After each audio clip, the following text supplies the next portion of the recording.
ఒళ్ళందులో పెట్టుకొని మాట్లాడు. నెత్తి మీదకి వచ్చాయా? పళ్ళు రాలబడతా. ఏది రాలబడి చూస్తా నేను.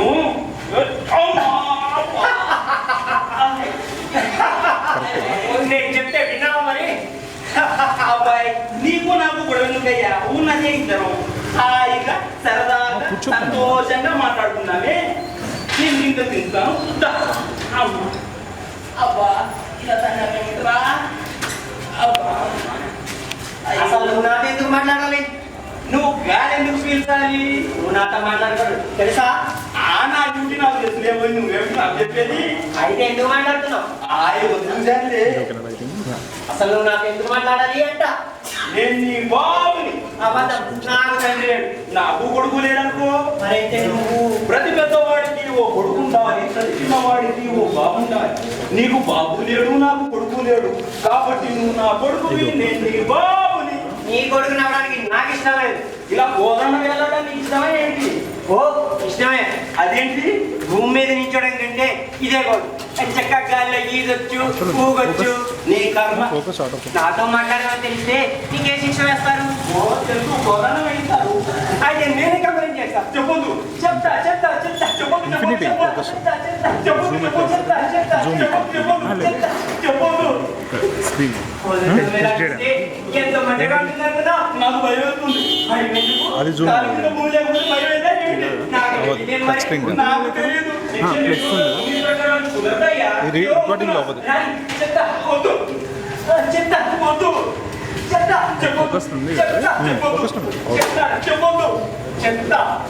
చెప్పుకోబో ఈ మాటలు ఎవరు నమ్ముతారు?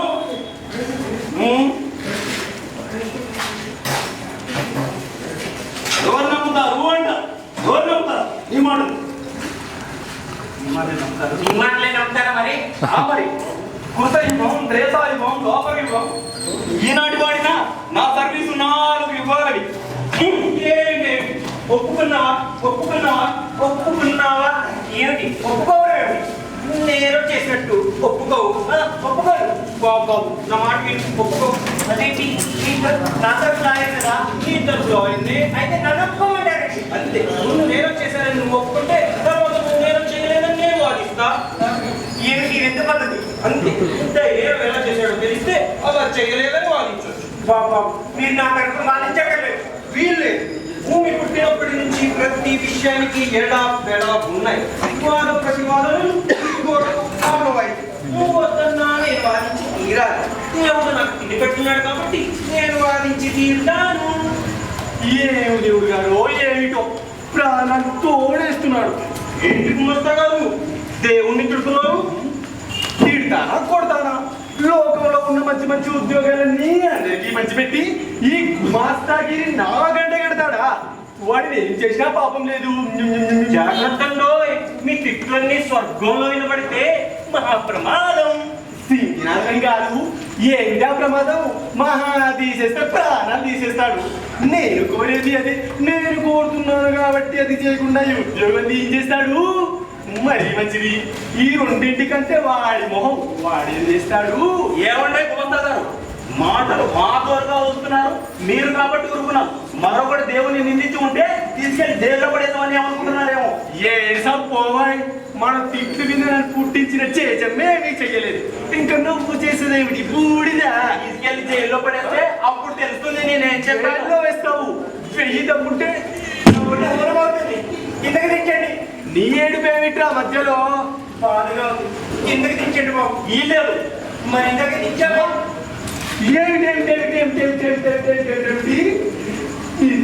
కిందికి దించాడా? దించాడు. అమ్మో అమ్మో అమ్మో.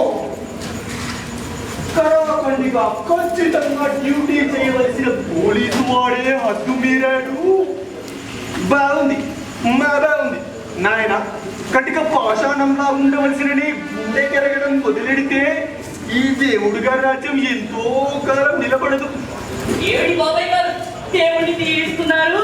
అబ్బే మన పోలీసు వెంకట స్వామి ఏమైనా నేరంగానే చేశారా? చెప్పండి చెప్పండి. పోలీసు వాడిని ప్రాసిక్యూట్ చేసి చాలా కాలమైంది.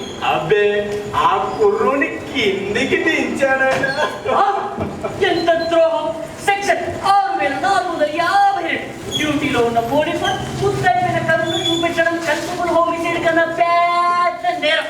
ఏం బ్రదర్, అంతేనా? అంతేనా? అంతేనా? ఏమిటి మాట్లాడారు? ఏమంటున్నారు? డ్యూటీలో ఉన్న పోలీసు వాడు ముద్దైపోయిన కరుణ చూపించడం నేరం కాదు. అబ్బే పక్షపాతం ఆలోచించి చెప్పండి. ఏమిటి ఆలోచిస్తున్నారు? అర్థమైంది అర్థమైంది. ఈ కేసు విచారణకు వస్తే ఎలాగో సమర్థించి పుస్తకాలను వాదించాలని ఆలోచిస్తున్నారు. అంతేకాదు అంతేకాదు అంతేకాదు కొంపటి పోలీసు వారు కూడా ఫోన్ ఎక్కిస్తారా ఏమిటి? ఎక్కిస్తారా? ఎక్కించి చూపెడతారా? న్యాయం న్యాయమే, నేరం నేరమే. అయితే ఈ కుమతాగౌడు కూడా బోర్లో ఎక్కించండి. ఈ మాటకు మరి హద్దు పొద్దులు ఎప్పుడో పోతుంది. దేవుడు గారిని ఒకటే తిట్టడం.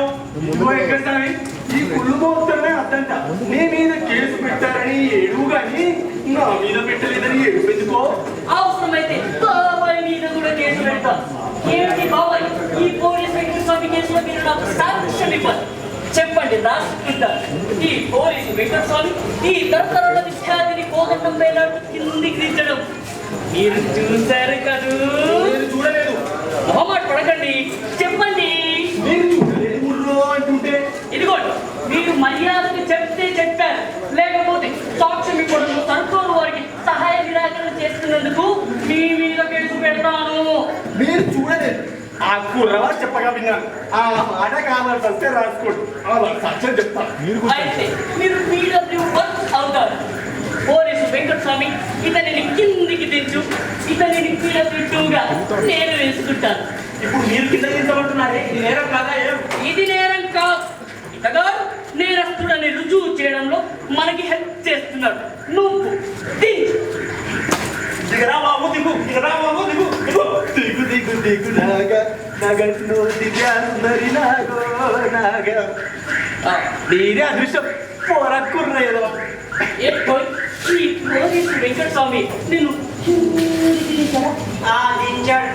ఎందుకు దించాడు? మీరే తెమ్మన్నారు కాబట్టి. ఇప్పుడు కాదు, మొదటిసారి.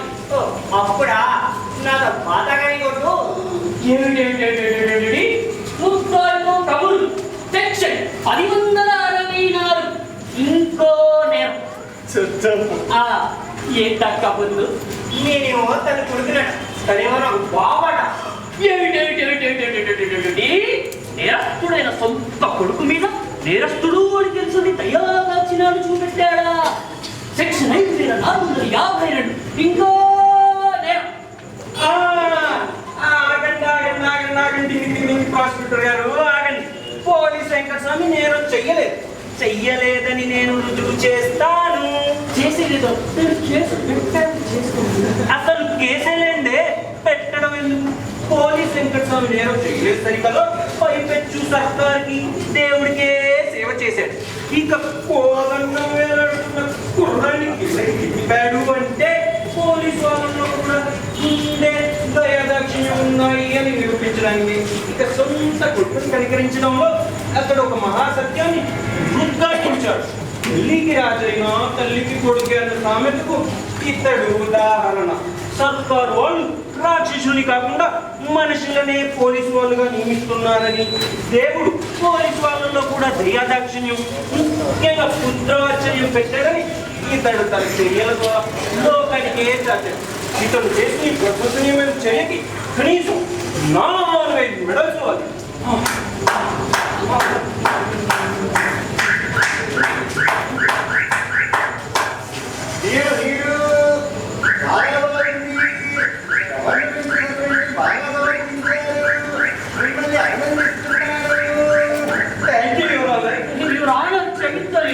ఈ పోలీస్ వెంకట స్వామి చాలా ఘోరంగా నేరం చేశాడు. అవకాశం చేసుకుంటా.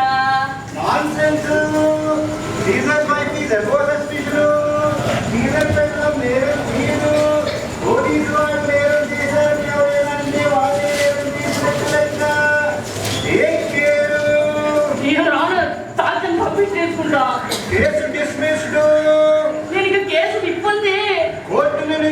ఎక్కడున్నారు జాగ్రత్త. విధేయుండి క్షమించాలి.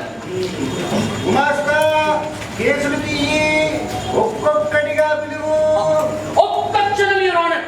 ఈ గుమస్తాని దగ్గర నేను నేరం ఆరోపిస్తున్నా. ఏమిటి? ఇతగాడు దైవ దూషణం చేస్తున్నాడు యువర్ ఆనర్. అది నేరం కింద లెక్క కాదు. లేదు యువర్ ఆనర్, సెక్షన్ 1 క్లాస్ 1 శిక్షా స్మృతిలో మొదటి నేరం ఇది. సెక్షన్ 864 ప్రకారం గుమాస్తాకి పర్మిట్ ఇవ్వడం అయింది. యువర్ ఆనర్, ఇతగాడు నోటికి వచ్చినట్టు చెడపిడుతున్నాడు. వాక్ స్వతంత్రం, వాక్ స్వతంత్రం. ఈ దేవుని రాజ్యంలో వాక్ స్వతంత్రం అందరికీ ఉంది. అది ఇటీవల చట్టంలో రద్దయింది యువర్ ఆనర్. ఓ, కేవలం పత్రికా వాళ్ళకి తప్ప మిగతా వాళ్ళందరికీ వాక్ స్వతంత్రం ఉంది. అందరికి ఇష్టం వచ్చినట్టు మాట్లాడడానికి పర్మిట్ ఇస్తే ప్రమాదం. శాంతి భద్రతల ప్రకారం కేసు డిస్మిస్డ్. చిత్తం. గుమాస్తా మొదటి కేసు. తరతరాల విద్యార్థి తరతరాల విద్యార్థి, తరతరాల విద్యార్థి, తరతరాల విద్యార్థి. ఆగండి. ఏమైంది? నిశ్శబ్దం. ఏ పరలోకమందున్న జగత్పిత, ఏ పరలోకమునందు జగత్తా, నీ సంతానమైన మేము, నీ సంతానమైన మేము, నీ పేరు మీదగా ఇక్కడ నీ పేరు మీదుగా ఇక్కడ చే న్యాయ విచారణ న్యాయ విచారణ నిష్కామ కర్మగా చేస్తున్నాం. నిష్కామకర్మగా చేస్తున్నాం. అయినా నీ సంతానమైన మాకు, అయినా నీ సంతానమైన మాకు ఈ న్యాయ విచారణ అనే వ్యాపారంలో, ఈ న్యాయ విచారణ అనే వ్యవహారంలో మన కాంట్రాక్ట్ ప్రకారం మన కాంట్రాక్ట్ ప్రకారం ధన కనక వస్తు వాహనాదులు ఇచ్చి ధనకర వస్తు వాహనాలను ఇచ్చి అన్యాయాలు అబద్ధాలు గుర్తించే సత్తువా అన్యాయాలు అబద్ధాలు గుర్తించే సత్తువా ఇవ్వగోరుతున్నాం. ఇవ్వగలుగుతున్నాం. ఇంతే సంగతులు చిత్తగించవలను. ఇదే సంగతులు చిత్తగించవలెను. నీవు నీ 33 కోట్ల గుమస్తాల ద్వారా ఎప్పటికప్పుడు ఎప్పటికప్పుడు ఈ లోకంలో జరిగే విషయాలన్నీ టెలివిజన్ తదితర యంత్రాల ద్వారా తెలుసుకుంటున్నావు. తెలుసుకున్నాము. నీ ఎదుట మేము చేసే ఈ న్యాయ విచారణలో ఏదైనా లోపాలుంటే ఆకాశవాణి ద్వారా ఇన్స్ట్రక్షన్స్ పంపగలరు. పంపగలరు. ఈ హామీ మాకు ఇస్తారంటే మేము నిష్ఠూచిగా పని చేయగలం కాబట్టి పని చేయగలం కాబట్టి ఈ రోజు ఆజ్ఞ ఇవ్వాల్సిందిగా కోరుతున్నాం. కోరుతున్నాం. ఒక చిన్న మనవి. ఓ పరలోకముందున్న దేవుడి గారి గుమస్తా, నేను పడుతున్న పాటలు రోజు చూస్తూ ఊరుకోవడం ఏమీ బాగోలేదు. బ్రాంచ్ ఆఫీసులోని గుమాస్తా పాటలు హెడ్ ఆఫీసులోని పని రోజు కూడా వినోదం అన్న సంగతి నాకు తెలుసు కానీ ఈ కోర్టు తీర్పును లిఖించడానికి యంత్రాలు నా మొహాన కొట్టు. ఏ పరలోకమందున జగత్పిత, నీ ఆర్డర్ కోసం వేచి ఉన్నాం.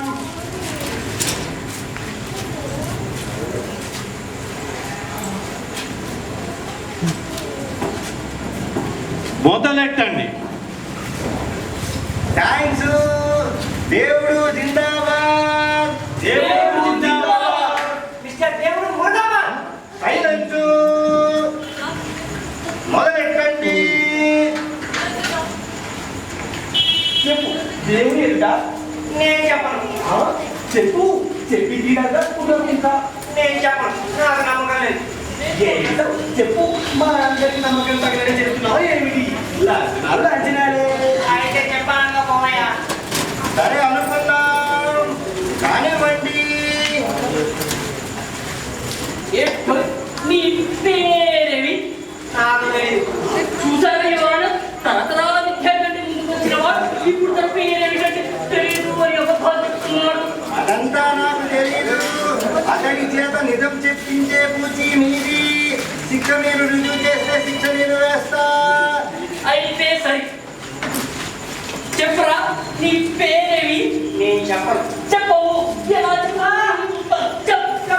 చెప్పవాలి. అన్యాయం, అన్యాయం, అన్యాయం, అన్యాయం, అన్యాయం. I object, Your Honor. అధికారంలో ఉన్న కోర్టు వారు శిక్ష విధించాలి కానీ ఈ ప్రాసిక్యూటర్ గారు ఇలా కోర్టు వారి సమక్షంలో కుర్రాన్ని దండించడం చట్ట విరుద్ధం. Objection over ruled. విద్యార్థిని దండించే అధికారం స్కూల్లో టీచర్కి, ఇంట్లో తండ్రికి ఉంది. మీరు కానివ్వండి.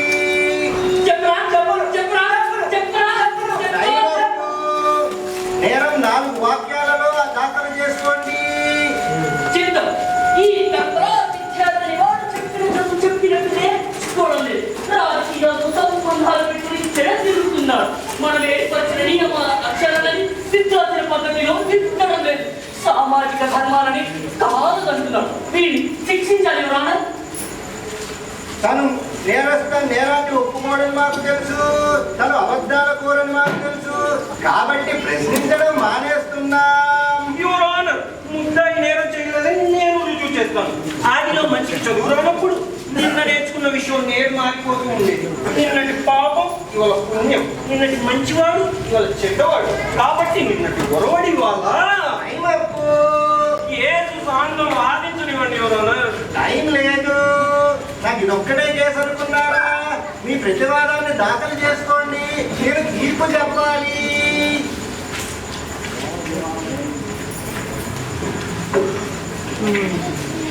ఇదిగోండి నా వాదన. ఇదిగోండి నా ప్రతివాదన. వాదన బరువుగా ఉంది కాబట్టి ముద్దాయి నేరస్తుడని తేలింది. కాబట్టి వీడు పాపి. పాపి, పాపి, పాపి. ఇతడు ఎన్ని కిలోల నేరం చేశాడో చూడండి. ఇతడు 120 కిలోల నేరం చేశాడు మహాప్రభు. అయితే ఇతడు 120 జన్మల వరకు ఈ సమాజం గోడలకి గోడ కుర్చీ వేయాల్సిందిగా నేను శిక్ష వేస్తున్నా. ధిక్కారం సైతునా. గోడకుర్చీ మాత్రం నీకు నచ్చిన శిక్ష వేయిస్తారని నమ్మని అనుభవించు. మీ ఇష్టం వచ్చిన మరే శిక్షను వేయండి. కానీ కానీ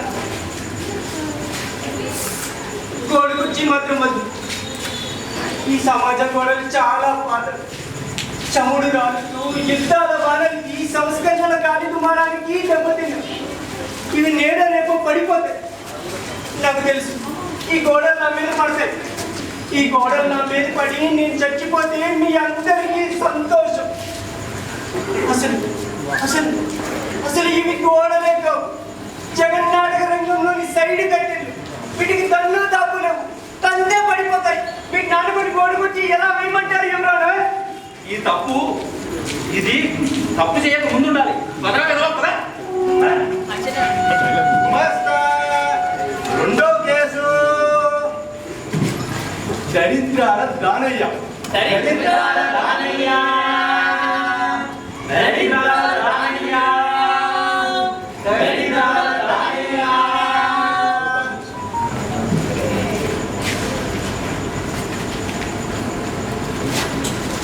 దేవుని ఎదుట ప్రమాణం చేసి నిజమే చెప్పాలి, అంతా నిజమే చెప్పాలి. టక్ టక్. దేవుని ఎదుట ప్రమాణం చేసి నిజమే చెప్పాలి, అంతా నిజమే చెప్పాలి. టక్ టక్.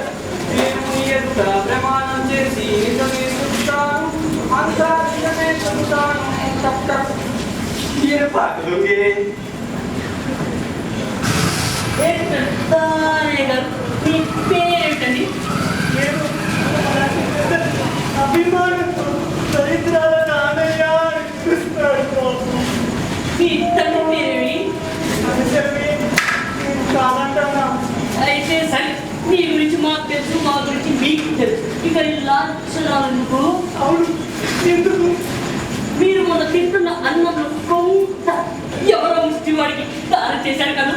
చేశాను బాబు, చేశాను. చేశాను. యువర్ ఆనర్, ముద్దాయి నేరం ఒప్పుకుంటున్నాడు. ప్రాసిక్యూషన్ వారి ఇంట్లో ముద్దాయి చేసి నేరేంటో రుజువు చేయలేదు. డిఫెన్స్ వారు ఇంత లా తెలియదామని నాకు తెలియదు. తెలుసుంటే మళ్ళా అంతా ఎదురు పెట్టేవాడు. సెక్షన్ 1911 ప్రకారం దేవుడు సృష్టించిన ఈ ప్రపంచంలో వీరికి అన్నాన్ని కొంతుందని రుజువు చేయడం మహా పాపం. ఈ ముద్దాయి వీరికి అన్నాన్ని దానం చేసి ఆ నేరం చేశాడు. యువర్ ఆనర్, ఈ ముద్దాయి చాలా ఉత్తముడు యువర్ ఆనర్. ఎప్పుడు ఎక్కడ ఎవరికి ఏ అపకారం చెయ్యలేదు యువర్ ఆనర్. ఆఖరికి ఒక్క ఒక్క ఒక్క ఈగను కూడా చెప్పలేదు యువర్ ఆనర్. ఈగను చెప్పకూడదు ఒక నేరమే యువర్ ఆనర్. ఇంతగా ఏ ఈగనైతే చెప్పలేదో ఆ ఈగలే అంటువ్యాధిని వ్యాపింపచేస్తున్నాయి. అది వేరే ఒక కేసుగా నేను ఆరోపిస్తాను యువర్ ఆనర్. ఇదెక్కడి చూద్దాం యువర్ ఆనర్. మీకు మీ పెద్దలకు 1000 దండాలు. అది ఇక్కడ అంటే తప్పు, అంటే తప్పు అయినా కూతురు వాదించి ఏళ్ళ అటు ఉరుకోడు. నిన్న వాదిస్తే అందులో రంధ్రాన్వేషణ చేసి కొత్త నేరాలు పుట్టిస్తారు. మీరు వాదించకూడదు బాబు. ప్రాసిక్యూటర్ గారు చెప్పిన నేరాలని నేను చేసినట్లే లెక్క. ఈ విచారణంగా ఎందుకు రోజుకు ఒక్కసారి వచ్చి ఇంజక్షన్ ఇచ్చుకున్నట్టు నెట్టి మీరు శిక్ష కానివ్వండి బాబు, కానివ్వండి. That's good. కాబట్టి నేరస్తుడు పాపి.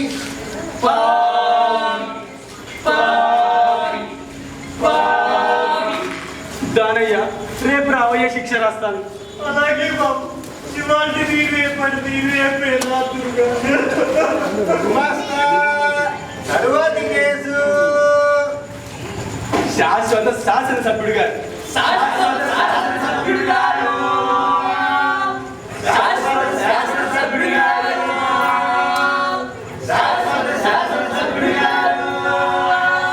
నమస్తే నమస్తే నమస్తే నమస్తే నమస్తే.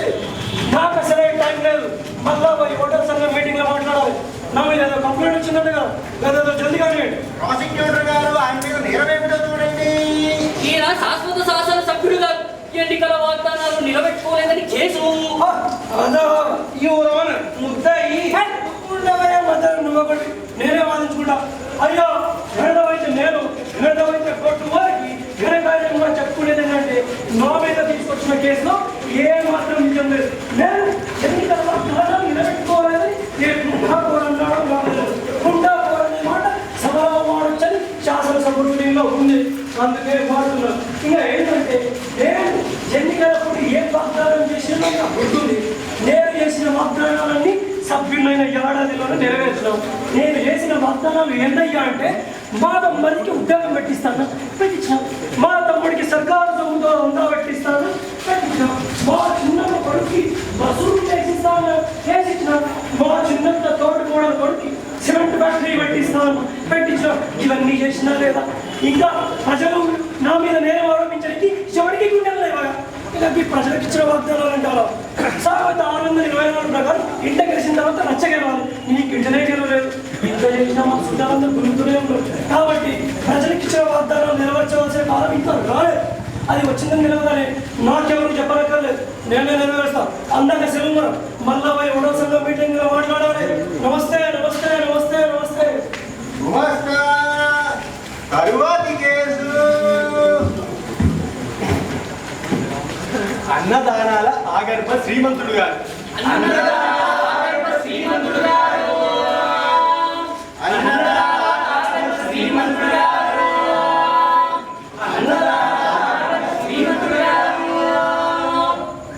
రండి రండి రండి దయచేయండి. రండి రండి రండి దయచేయండి. తమరి రాక మాకెంతో సంతోషం సుమండి. తమరి రాక మాకెంతో సంతోషం సుమండి. విశ్రమించండి, క్షమించండి. డ్యూటీ డ్యూటీయే. ఇంట్లో అందరూ కులాసాగా ఉన్నారా? మీ పెద్దమ్మాయికి పురుడొచ్చిందా? ఏం పిల్ల? మగ పిల్లోడు. నీ పేరే పెడుతున్నారా? పారసాల ఎప్పుడో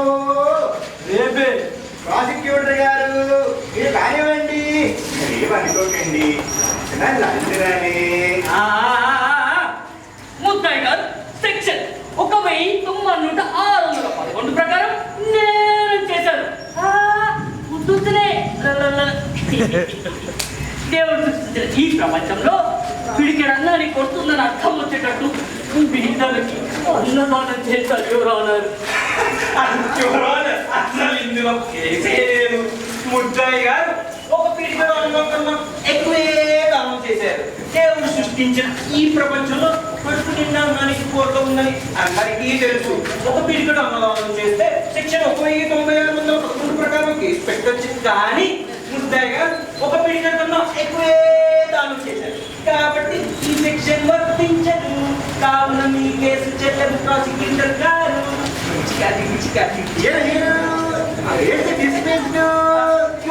ఇంకొక మాట ఏమిటి?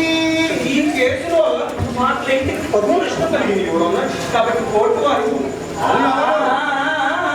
ఎంత బరువు నష్టం జరిగిందో చూడండి. 220 కిలోలు మహాప్రభు. అయితే ఇతనికి 220 జన్మల వరకు ధన కనక వస్తు వాహనాలు సమృద్ధిగా ఉండాలని కోర్టు వారు స్వర్గానికి సిఫార్సు చేస్తున్నారు. శ్రీమంతుడి గారు క్షమించండి, స్వర్గం నుంచి ఆర్డర్ రాగానే మీకు నష్టపరిహారం చెల్లించేస్తాం. ప్రస్తుతం భూలోకంలో అంత పుణ్యం లేదు. కేసు పరిష్కారమైన వెంటనే నష్టపరిహారం ఇచ్చిన భావ్యం మరే పర్లేదు, అక్కడనే ఉండనివ్వండి. వడ్డీ అయినా గిట్టుబాటు అకౌంట్ లో డిపాజిట్ చేస్తే చాలు. అయ్యో తప్పకుండా. చక్రవర్తి మర్చిపోయారు. అయ్యయ్యయ్యో, ఎంత మాట. తరువాతి కేసు కాయ కష్టం కార్మికుడు.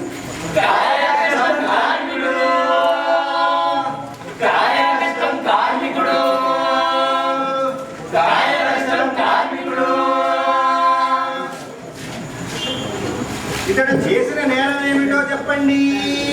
యువర్ ఆనర్, లాంఛనాలు కాని ముద్ద అయినట్టే లెక్క. తమరే అలా సెలవిస్తే అంతకన్నానా నేరమేమిటో మనవి చేసుకుందునా. వీడు కార్మికుడు. ప్రాసిక్యూషన్ వారి భాషకి నేను అబ్జెక్షన్ పెడుతున్నా. ముద్దని ఆయన వాడు అని మర్యాదగా పిలవకపోతే పోయారు కానీ మరి నీచంగా వాడు వీడు అనకూడదు. అతడు అని కొంచెం గౌరవంగానే పిలవాలి. కాయ కష్టం చేసుకునే కూలి మీద గౌరవం కూడా. అయ్యా అబ్జెక్షన్ ఓవర్రూల్డ్. మీరు కోరిన అతడ్డు ఇతడ్డు అనే పదాలలో కూడా డు ము బు లు అనే ప్రథమ విభక్తే ఉంది. ప్రాసిక్యూటర్ గారు వాడుతున్న వీడ్డు అన్న పదంలో కూడా ప్రథమ విభక్తే ఉంది. అంచేత అంటే తేడా లేదు. యువర్ ఆనర్, ప్రాసిక్యూషన్ వారి నిరసన భావానికి నేను అబ్జెక్షన్ పెడుతున్నా. కాయ కష్టం చేసుకునే కూలి వెదవకి గౌరవం కూడానా అని ప్రాసిక్యూషన్ తరపు వారు అన్నాడు. బేసబబు ప్రాసిక్యూషన్ వారికి కాయ కష్టం తెలియదు. వారికి తెలిసిందల్లా వారి కష్టం మాత్రమే. అబ్జెక్షన్ ఓవర్రూల్డ్. కాయ కష్టం చేసుకునేవాడు మన దేశానికే వెన్నుముక. అతడు లేకపోతే మన పువ్వు నోట్లోకి వెళ్ళడం మాట నుంచి కనీసం కంచంలో పడదు. కానివ్వండి, ఇవన్నీ అందరికీ తెలుసు. మీరు కానివ్వండి. చిత్తం ఈ కార్మికుడు మనకెన్నో విధాలుగా వాటిని మహారాజుకి పెట్టుబడులు పెడుతూ ఉంటే కొన్ని తనని దోచుకొని పెట్టుబడులు పెట్టాలంటున్నాను. యువర్ ఆనర్, అది అక్షరాల నిజం యువర్ ఆనర్. పెట్టుబడిదారులు కార్మికుల శ్రమశక్తిని దోచుకొని పరిశ్రమలు పెడుతున్నారు. నీ మొహం శ్రమశక్తిని దోచుకోవడం ఏమిటి? దోచుకుందుకు అందులో ఏముందని. నిరంకుశత్వం. అయితే పని చేయడం మానేమని చెప్పు. చేసిన పనికి డబ్బు పుచ్చుకోవడం లేదు. చేసే పనికి చెప్పిన డబ్బు ఎక్కడ ఇస్తున్నారు?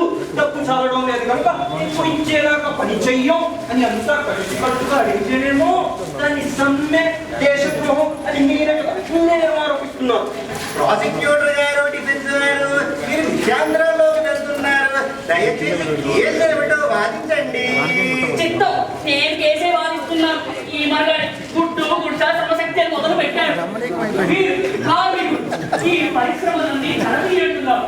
లక్షలకి లక్షలు పెట్టుబడి పోసి పరిశ్రమను స్థాపించిన వాళ్ళంతా మట్టి కొట్టుకొని పోవాలంటున్నాడు. వాళ్ళు లాభాలను తినకుండా అవన్నీ నటించాలనుకున్నాడు యువర్ ఆనర్. కార్మికుడు కష్టపడి పని చేయకపోతే లాభాలు ఎక్కడి నుంచి వస్తాయి? మీ బాగా కూడా సమంగా రాదు. కార్మికుడు అనేవాడు అర్ధాకలి తిండి తింటే కానీ లాభాలంటూ ఉండవు. నేర్చుకోండి. మళ్ళీ విషయాంతరం. చిత్తం. ఇక ప్రస్తుత నేర్చుకొస్తే వీడు ఈ పరిశ్రమలలో కాకుండా ఇతర వ్యాపారాలను కూడా అతిగా వర్తిస్తున్నాడు. వీడు తాజ్ మహల్ కట్టేటప్పుడు రాళ్ళొచ్చిన కూలి. వీడు ఊరుకోకుండా మహాశిల్పుల పేర్లతో పాటు వీడి పేరున్న రాయిని కూడా మోసుకొచ్చాడు. ఆ కట్టడంలో తనకి వస్తుందంటాడు. మహాశిల్పుల పేరు కళాఖండాన్ని నిర్మిస్తూ ఉంటే ఈ కోల్కతాకి ఆ చరిత్రాత్మకమైన కట్టడాల మీద ఉండాలంటాడు యువర్ ఆనర్. ప్రాసిక్యూటర్ గారు, టైం లేదు, మీ వాదన దాఖలు చేసుకోండి. పోండి, తల్లి నా ఉత్సాహం మొత్తం చెడగొట్టారు. కార్మికుల కష్టాలని సమాజంలో పాత్రని సంబంధించి 16 పేజీలు ఉపన్యాసాలు రాస్తున్నారు. దాన్ని చదవడానికి నేనే ప్రాసిక్యూటర్గా కాక డిఫెన్స్ వారిగా ఉంటుంటే 60 పేజీల ఉపన్యాసాన్ని రాస్తుండేవాడి యువర్ ఆనర్. వాదన బరువుగా ఉంది కాబట్టి ముద్దాయి నేరస్తులని తేలింది కాబట్టి వీడు ద్రోహి. ద్రోహి ద్రోహి ద్రోహి. ఇతడు ఎన్ని కేజీల పాపం చేశాడో చూడండి. ఇతడు 170 కిలోల పాపం చేశాడు మహాప్రభు. అయితే ఇతడు 170 జన్మల వరకు పెట్టుబడిదారులకు లాభాలు గడిస్తూ ఉండాలి. ప్రతి జన్మలోనూ అర్ధాకలితో తిండి తింటూ పెట్టుబడిదారులకు లాభాలు గడిస్తూ ఉండాలి. కేసు పరిష్కారం అయిపోయింది కాబట్టి వాద ప్రతివాదన చేసిన మీ ఇద్దరిని అభినందిస్తున్నాను. డిఫెన్స్ చాలా బాగుంది. వాడి మొహం వేసినట్టే ఉంది. నేనే డిఫెన్స్ వారిగా ఉంటే ఎంత చక్కగా వాదించేవాడు. నాకు సాంఘిక ఆర్థిక శాస్త్రాలు క్షుణ్ణంగా వచ్చు కాబట్టి కార్మికుడు నేరస్తుడని ఎక్కడ లోటుపాటాలు రాకుండా ఈ డిఫెన్స్ నెగ్గగలిగాను. అదే సాంఘిక ఆర్థిక శాస్త్రాలు తెలియకపోయి ఉంటే ఈ డిఫెన్స్ నెగ్గగలమా?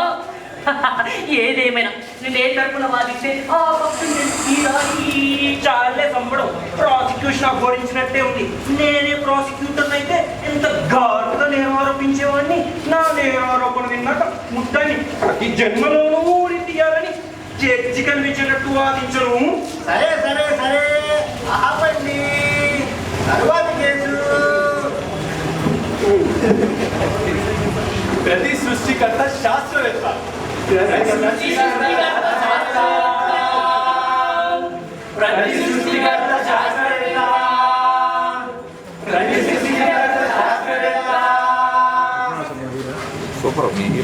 ఇతడు చేసిన నేరం ఏమిటో వెంటనే చెప్పండి. ఇంతగాను కళ్ళతో అంతా చూసేస్తున్నాడు. ప్రకృతి రహస్యాలు కనిపెడుతున్నాడు.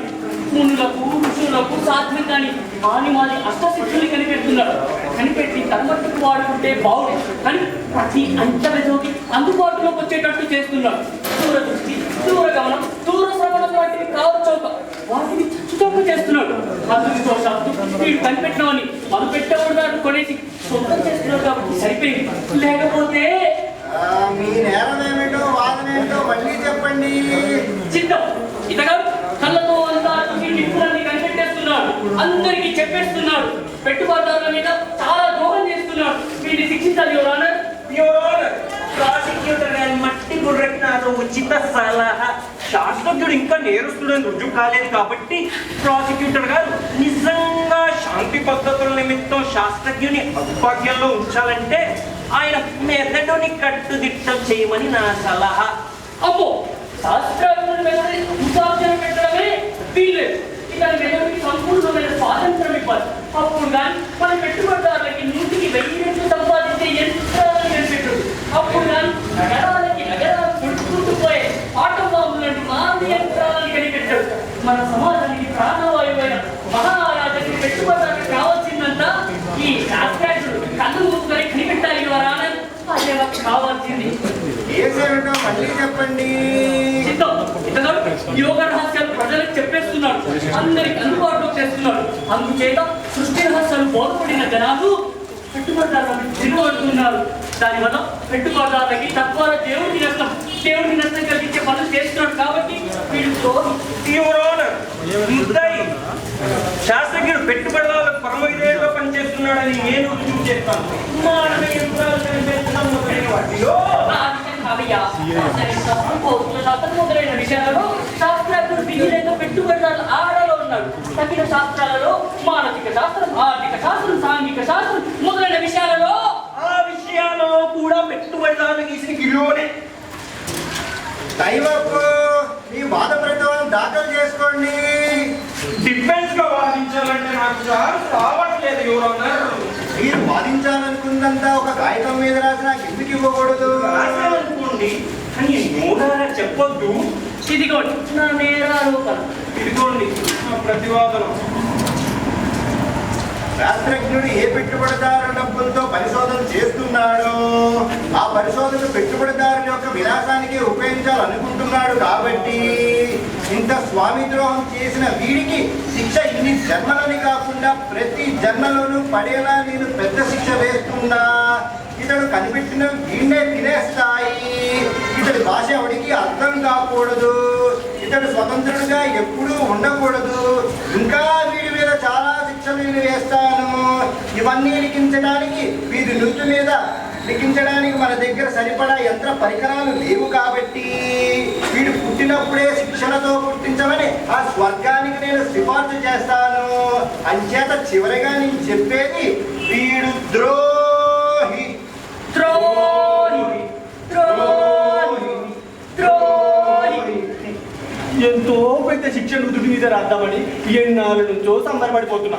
అది కాస్త చెట్టెక్కిపోయింది. ఓ పరలోకమందున గుమస్తా పెద్దమ్మ, ఆ యంత్రాలేవో పంపిస్తే నీ సొమ్మే పోయింది. తరువాతి కేసు కలకాలం కవిగాడు. కలకాలం కవిగాడు. కలకాలం కవిగారు. కలకాలం కవిగారు. ఇతడి నేరం ఏమిటో దప్పున చెప్పండి.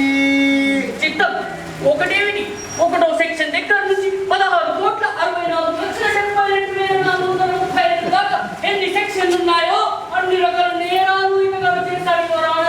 ఒక్క వ్యక్తి ఇన్ని నేరాలా? డిఫెన్స్ వారు వాదించలేం. నా వల్ల కాదు.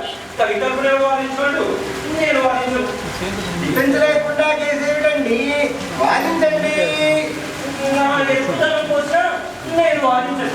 కేసు అంతా అయిపోయాక నా డిఫెన్స్ వల్లే కేసు పోయింది. వీడు నన్ను మెత్తిపోయాక వాదించి తీరాలి. నేను వాదించాలా? వాడే వాదించుకుంటాడు. సరే, ప్రాసిక్యూటర్ గారు మీరు కానివ్వండి. చిత్తం ఇతగాడు కవి. ఇన్క్విలాబ్ జిందాబాద్, ఇన్క్విలాబ్ జిందాబాద్, ఇన్క్విలాబ్ జిందాబాద్. చూసాడు ఎవరాడు అలా నోరు విప్పడం లేడు. ఇంత మృదుమధురమైన పలుకు. ఏ కవి, సజావుగా మాట్లాడతావా లేదా? నిబ్బరు కోపలేదు మేడం, నా బాటి కోపలేదు మేడం. అయినా ఇది నేరస్తాను కాబట్టి మీ అన్యాయ సూత్రాల పట్టుబడే నేను మాట్లాడడానికి ప్రయత్నిస్తాను. హేవయ్య పసుకుంటూ నేను చేసిన నేరం ఏమిటి? నేరమా? నేరమంటావేమిటి? నేరాలు అను. ఒకటో ఒకటి కన్నా హెచ్చో ఏదో 7 ఒక్కొక్కటి ఖండిస్తాను. ఒకటేమిటి, ఒకటో సెక్షన్ దగ్గర నుంచి 16,64,72,432 దాకా ఎన్ని రకాల నేరాలు ఉన్నాయో అన్ని రకాల నేరాలు చేశాము. ఈ కోర్టు భాషలో కాకుండా ఈ ప్రజా భాషలో ఆ నేరం ఏమిటో అభివృద్ధి ఏకరువు పెట్టు. నేను సమాధానం చెప్తాను. ఎన్ని రకాల నేరాలు చేయడానికి వీలుందో అన్ని రకాల నేరాలు నువ్వు చేశావు. అవన్నీ నేను ప్రత్యక్షంగా చేసినట్టు కాదు. నువ్వు చేస్తే ఒకటి, నీ పుస్తకంలో పాత్రలు చేస్తే ఒకటినా? అభిష్టం అంటే ఏమి? కళలండి. మన నిజ జీవితంలో సమకూరని విషయాలు, తీరని వాంఛలు మనం కళలు నెరవేర్చుకుంటాం. కళలో చేసిన పాపం కూడా పాపమే. కాబట్టి నీ పుస్తకాలలో నీ పాత్రలు చేత చేయించిన పాపాలని నువ్వు చేసినట్టే లెక్క. ఒక వ్యక్తి ఇన్ని నేరాలు? ఒక్కొక్కటిగా మనవి చేసుకుంటాను యువర్ ఆనర్. ఈ కవిగాడు ఉన్నాడే, దేవుడు సృష్టించిన ఈ ప్రకృతిలో సుందరమైన సూర్యోదయం, సూర్యాస్తమయం, మదయమాడుతాం, వికసించిన పువ్వులు, రావు చేసే పక్షులు మొదలైన విషయాల మీద కాకుండా ఆకలి, కడుపు మంట, కరువు కాటకం, అంతర్యుద్ధం, విప్లవం ఈ విషయాల మీద కవిత్వాలు రాస్తున్నాడు. దేవుడు సృష్టించిన ఈ సృష్టిలో బాధాకరమైన విషయాల మీదే తప్ప పక్షులు మొదలైన వాటి మీద ఈ కవిత్వాలు రాయకపోవడం ఈ కవి చేసిన తప్పు. నేను పక్షుల మీద కవితలు రాయగలను ఎవరనగలను. నేను పక్షుల మీద కూడా కవితలు రాశారు. మహా చెప్పావు. కిరాతకు చెట్ల పక్షి మీద రాశావు.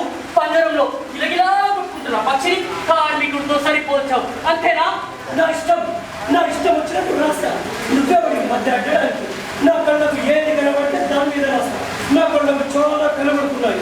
చాలని దీంతో చేనుంచి కష్టించే కర్షకుడు, ధనిక స్వామికి దాస్యం చేసి చంద్రభూతముల దూరంతో కార్మికులు, కష్టం చాలని కడుపు మంటచే తగ్గించి సంబరి కప్పేవాళ్ళు, శ్రమ నిష్ఫలమై జన నిష్ఫలమై గోతిని వెతికేవాళ్ళు, లోహ రాక్షసుల పదకట్టలచే ప్రాణంతో ఉండేవాళ్ళు అనేకులు, ఇంకా అబాధ్యులందరూ కనబడుతున్నారు. ఇంకా ఏం కనబడుతున్నాయా? కనరాశుల పక్కే రాజ్యం, సుజ్ఞానపు క్షేత్రంలోని అజ్ఞానపు ప్రపంచములు బెంగలు, ఆశ పక్కనే నిరాశ, ఆనందం పక్కనే ఆక్రందన, వినోదంలోనే విషాదం, అడుగడుగున వినం, ఆశలకు అవాంతరాలు, ఆశయాలకు ఆలకట్టలు, ఆవేశాలకు చున్నీళ్లు, అభిప్రాయాలకు సంఖ్యలు, ఆలోచనలకు గైడ్లు, ఆదర్శాలకు గురితాడు, ఉత్సాహానికి కంట్రోలు, ఉద్రేకాలకు రేషన్, నియమంలో రూపొందించి పరంలో అడ్మిషన్, కళ్ళకు పెట్టగడాలు, కనికరానికి కారాగాలు, కడుపులోకి కంకర, తన రాతలు బంకర, నలుపక్కల బానిసత్వం, 10 వైపులా బాధలు, ఇవన్నీ చూసి వీటి కారణమైన స్వార్థపరమని వీళ్ళకు తాళం వేసే వాళ్ళని తిట్టు, ఇవన్నీ పోవాలని మనస్ఫూర్తిగా ఆశించి ఉండేవాడికే భూమి, పనిచేసే వాడికే పని, ప్రాణంతో ఉండేవాడికి ప్రమోదం రావాలని కష్టవీరులకి కర్మవీరులకి నిత్యమంగళం నిర్దేశిస్తూ, స్వస్తి వాక్యములు సంభావిస్తూ, స్వర్ణ వాక్యములు సంగ్రామిస్తూ, దీర్ఘశుద్ధితో తీవ్ర ధ్వనితో విప్లవ శంఖం వినిపిస్తున్నా.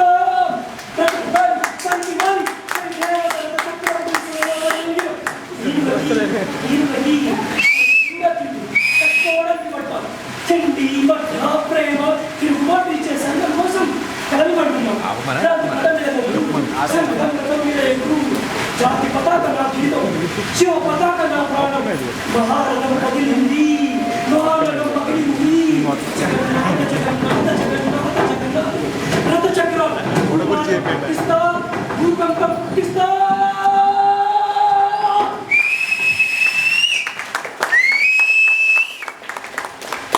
ఆకాశవాణి కాలింగ్ అతి ముఖ్యమైన ప్రకటన. అంతా సావధానంగా వినండి. ఆకాశవాణి కాలింగ్. భూలోకమందున్న నరులారా, ఇక్కడ మా స్వర్గంలో అనుకోకుండా ఉన్నట్టుండి విప్లవం వచ్చింది. పాత దేవుడు స్థానే కొత్త దేవుడు వచ్చాడు కాబట్టి పాత ప్రభుత్వం బదులుగా కొత్త ప్రభుత్వం వచ్చింది. దేవుడు గారు తాము సృష్టించిన ప్రపంచంలోని ప్రజలను తమ పేరు మీదుగా తమ ఎదుట శిక్షించడానికి కొత్త ప్రతినిధిని నియమించారు. ఇవాళ నుంచే దేవుడి గారి పేరు మీదుగా న్యాయ విచారణ చేయడానికి గాను కవిని న్యాయమూర్తిగా నియమించడం జరిగినది. ఆయన వెంటనే డ్యూటీలో జాయిన్ అయ్యి న్యాయ విచారణ చేపట్టాలి. ఇక్కడ స్వర్గంలో మేమంతా టెలివిజన్ సెట్లు పెట్టుకొని భూలోకంలో జరిగేది యథావిధిగా చూస్తూనే ఉంటాం.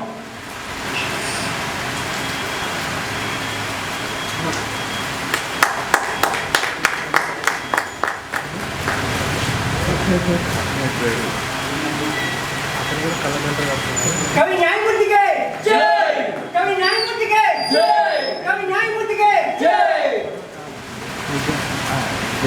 సోదరులారా, కొత్త దేవుడి ప్రతినిధిగా నేను డ్యూటీలో చేరుతున్నా.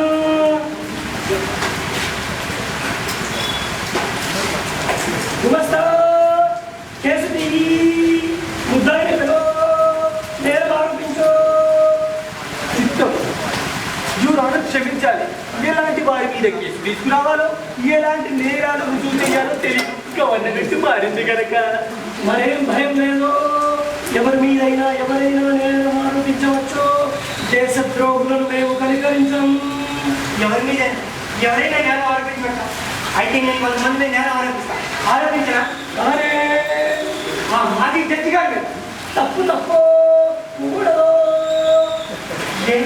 ఆయన పాత హయాంలో ఇష్టం వచ్చినట్టు శిక్షలు వేశాడు, నిరపరాధులను దండించాడు, అర్థం లేని నేరాన్ని అంతకంటే అర్థం లేని శిక్షలు వేశాడు. ఆ శిక్షలు జన్మలా వర్తించేటట్టు చేశాడు. మరి వీడిని దండించాలి కదా. అబ్బాయి నువ్వు కుర్రాడివి, నీకేం తెలియదు. పాత సాంఘిక వ్యవస్థలో ఉన్న ధర్మాల ప్రకారం ఆయన వర్తించాడు. అది ఆయన తప్పు కాదు, ఆ సాంఘిక ధర్మాల తప్పు. మరి పెట్టుబడిదారుల మడుగులేస్తాడు, అది ద్రోహం కాదు. ఈ క్షణంలో అది ద్రోహమే, కానీ అతను కిందటి క్షణంలో తప్పు చేశాడు, ఆ క్షణంలో అది తప్పు కాదు. పాత సాంఘిక వ్యవస్థ చెడ్డదే, అందుకే అది పోయిందే. దాని స్థానానే కొత్త దేవుడి రాజ్యం వచ్చిందే. ఈ రాజ్యంలో పెట్టుబడిదారులు ఉండరు. పోనీ ఆ జడ్జి గారి మీద కేసు పెట్టకూడదంటే మానేస్తా, ఈ పోలీసు వాడి మీద నేరం ఆరోపిస్తా. తప్పు తప్పు తప్పేంటి తప్పు? వీడు ఎన్ని ద్రోహాలు చేశాడు, ఎన్ని అత్యాచారాలు చేశాడు. బాలికల స్వాతంత్ర్యం కోసం పోరాడినప్పుడు గర్భిణీ స్త్రీలని సైతం కనికరించలేదు. స్త్రీలని, పురుషుల్ని, యువకుల్ని, పిల్లల్ని, ముసలి వాళ్ళని అందరినీ సమానంగా లాఠీలతో చావబాతాడు, చేతులు పెట్టాడు, తుపాకులు పెట్టి కాల్చాడు, బాణభంగం చేశాడు. నాన్సెన్స్. అది చేసిన వాడి తప్పు కాదు, చేయించిన వాడు తప్పు. చేయించిన వాళ్ళ రాజ్యం పోయిందే. చేయించిన వాళ్ళు చేయమన్నా వీడు సొంత సరదా కోసం ఏంటి చేశాడు? సీజర్ మైట్ ఏమో సస్పిషన్. సీజర్ పిల్లం నేరం చేయదు, పోలీసు వాడు నేరం చేశాడన్న వాడే నేరం చేసినట్టు మీరంతా మారిపోయారు. వెనుకటి హయాంలో ప్రభులు ఏం మాట్లాడినారు, అవే మాటలు మీరు అంటున్నారు. ఏమంటాయి కవిగా మీరు చెప్పిన మాటలు గుర్తు తెచ్చుకోండి. చెంచే వాళ్ళకి, చెమట వచ్చే వాళ్ళకి, కష్టం చేసి కడుపు నింపుకోలేని వాళ్ళకి మీరు ప్రతినిధి కాదా? వాళ్ళని హింసించిన వాళ్ళ మీద మీరు పగ తెచ్చుకోరా? పెట్టుబడిదారు డబ్బులు పోగుని పంచి పెట్టరా? ఇక మీదట సొంతాస్తులు ఎవరికి ఉండవు, అంతా దేవుడి గారిదే. అందరూ దేవుడి కోసం కష్టపడి పనిచేయాలి. పూర్వం పెట్టుబడిదారు దేవుడి హయంలో పని కన్నా హెచ్చు పనే. ఆనాడు పుచ్చుకున్న జీతాల కన్నా తక్కువ జీతాలకే చేయాలి. నోరెత్తితే అది నేరం. యువర్ ఆనర్, పాత హయాంలో ఈ కుర్రాడి మీద కోరుకుంటూ శిక్ష వేశారు. అది మీరు తప్పించుకున్నాడు. కుర్రకుంటా పాత హయాంలో వేసిన కొన్ని శిక్షలు మేము ఆహ్వానిస్తున్నాము. ఈ అబ్బాయిని గోడ కుర్చీ వేయించు. ఏమంటే మీరు కవిగా చెప్పిన మాటలు గుర్తు తెచ్చుకోండి. కవియుడు విప్లవం రాగానే కవి అవసరం తీరిపోయింది. కవి పుస్తకాలన్నీ తగలబెట్టేయండి. ఇప్పుడు నేను ఇచ్చిన విజ్ఞానమే అందరికీ పంచిపెట్టండి. ఏ పోలీసు, ఈ కుర్రాడి గోడ కుర్చీ వేయించు. ఇక మెదడు కూడా ధనరాశుల పక్కనే దారిద్ర్యం, విజ్ఞానము క్షేత్రంలోనే అజ్ఞానము భ్రమించబడి టోకలు, ఆశ పక్కనే నిరాశ, ఆనందం పక్కనే ఆనందం, వినోదం పక్కన విషాదం, అడుగడుగున విజ్ఞానం, ఆశలకు అభద్రాలు, ఆశయాలకు ఆనందములు, ఆవేశాలకు చన్నీళ్లు, అభిప్రాయానికి సంఖ్యలు, ఆలోచనలకు వేడీలు. ఏ పోలీసు, ఈ కుర్రాడి కొంచెం శాశ్వతంగా నొక్కయ్యే. ఈ ప్రశ్నిత ప్రపంచంగా వినిపిస్తాను.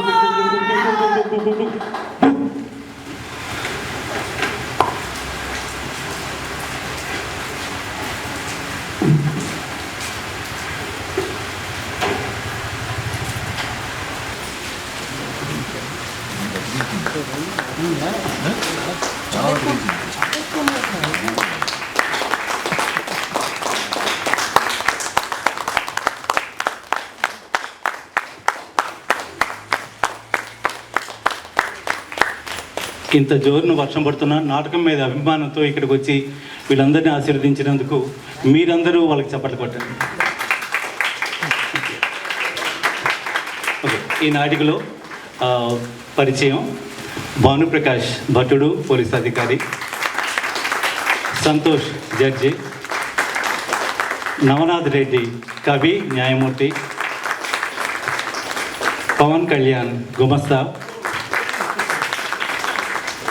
అర్హాన్ ప్రాసిక్యూటర్; కిరణ్ విద్యార్థి; న్యాయవాది చైతన్య; వెంకటేష్ ధనికుడు, శ్రీమంతుడు, అలాగే దానయ్య. కాయ కష్టం కార్మికుడు దుర్గా ప్రసాద్, శాస్త్రజ్ఞుడు దుర్గా.